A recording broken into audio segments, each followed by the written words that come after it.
Kohhran ho zong te mình zong chung nong berla li som mình chi bai kabu ka cheu wo in mar si som ni le panga sang ni le som ni lai ni jingkar ani a Tunlai Covid-19 ripui leng in Khawvel atuama Khawvel rampung sang le territory za som kwa le pasari vel alu chil me ganitin worldometer tukin report chuan asai a ti chuan her ripui hian mi hring noi li chuang atuam to a chu jing a chuan dam thavarin noi khat chuang an chuak to a athi pui taki chu sing khat le sang riat vel an ni a tuna dam lo la om me ka po hianin za zela som ko paruk chungai tu oman ni lawa za zela paliero chu an din hun tle mena khir khan deu ani ti report ape a chuwang chuanin ripui hian Khawvel na satagen noi ma sela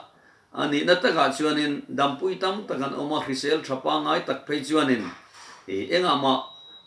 an ngai lo an palzal ti hial ani ti in zirmi then khat chuan an soya amar che ripui hi alo leng me ka ngai nep chi ngai ho chi ani lo tira chikan hriat reng apoi moni chiwang chuan he phileng laka kan jom tur thuchah le kan thlamuanna thu te po ni telin an soitel ka du a ama sabera chuanin kan ram hruai tu tena ruamana siam zom zel turin kan som du a India ram prime minister poin voin mar si som ni le panga tanga april ni som pali ni som ni pakhat chu zong hi total lockdown apuanga hei that takit ma ni muna zom thek turin kan in som du a tin her ripui la ka kan him theina turatana zom turan ti poimo em chu sabona second som ni chung are lo bera uluk ta ku chil fai turani a sabon umlo na muna hand sanitizer te man turani ti thata ka som turin kan in cha du a tin kan kutlonga kan mitte kan narte kan kate khoilo turani ti hi thata ka som turin kan in som du boka in chibaite in kuang ko te ti lo turani ti hi thata ka som turin kan in som du bok a tin pon chu lo turati te po pun khom tam lo turati te po thata ka kan zom apoi mo heng hi kan him tlan na tur ani a chumi ne wang chuan ke ni pon thata gen kan zoma United Pentecostal Church North East India General Headquarter le Anuaya Office District Office le Field Office zong te po kharri ani a chuanin kan Kohhran khom puilian per General Conference April tha ni som program som pakua sang ni som nelung lei farm venga om tur po kan son a July ni som ni pathum trang ni som ni paruk sang ni le som ni mangin kan son la eng poni se eng te po ye hunin min nanga harsana om chun kan langai tu thale zel don ani chuwang chuanin ke ni pon chu mi him na tur chu kan zom tha amun tina izo mangutin kan in som du a tin chu mi pi lama chuanin he harsan na le pon chu the lo wanga e tu nei lo chuan cham kan omani chen Kohhran hroi tu nai vai ber ne na in report ila khotlang hroi tu te ne na po in report zel tu ani a tin chu mi pi lama chuan dam lo thamuan ngai thi na tur harsana to tharau lam tran pui ngai kan omani chuan kan rong bol tu te mun te na in ring a kan ram hroi tu le kan khotlang hroi tu te nan phal ang je zelin khatiang kong kha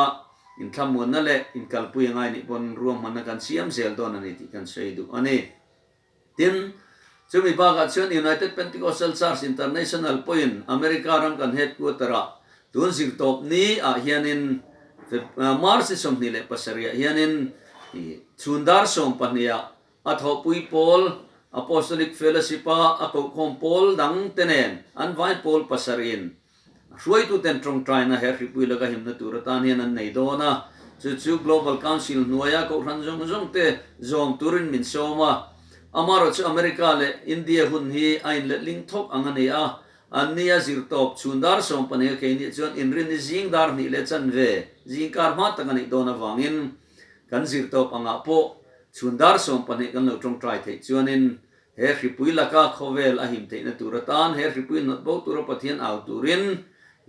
le Khawvel pum pui missionary te tana tawngtai turin kan in som ngal du a tin chati rual chuan Mizoram Kohhran hroi tu committee MKC March som ni le pariat inrin ni zandar saria thupui som pani siamin tawngtai na a ko bok a chu kan lo hu thek toin ka ringa ma ne muna thata ka kan zom thek ka du bok ani ti chuan ka thu cha atan tu ke na kan sei du chu he pui lo leng hi Bible soilok ani a leng te tramtlak te indo te har san lo thleng tur hu nununga lali su lo kal dona lo thleng dona ni ti Bible in a soiloka engi engti kong main kan pumpel dona lo thleng zel dona ni leilam him na kan da prual hianin apoi mober him na zong zong nei tu dam na nei tu ai kupta leng